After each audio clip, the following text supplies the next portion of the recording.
Friends हम बताने जा रहे हैं सिक्योरिटी अलार्म पैनल में मैग्नेटिक कॉन्टैक्ट का कनेक्शन कैसे किया जाता है। तो इसको पहले हम देख लेते हैं कनेक्शन। ये एक इसका पेयर है और इसमें मैग्नेटिक कॉन्टैक्ट के एक में ही दो वायर होती है, जिस वायर को हमने जून 1 में कनेक्ट कर दिया।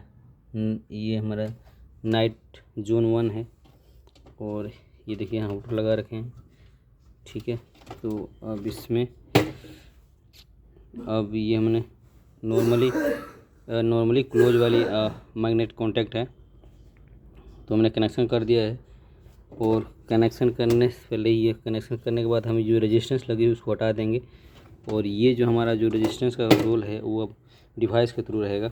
अब हम इसको सिस्टम को ऑन करते हैं। ये देखिए नाइट मोड ऑन हो गया।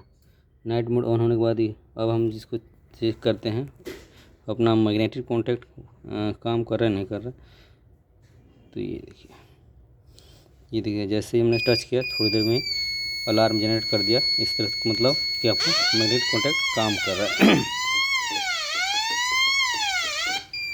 थैंक यू फ्रेंड्स, वीडियो अच्छी लगी तो लाइक एंड सब्सक्राइब करना। Thank you.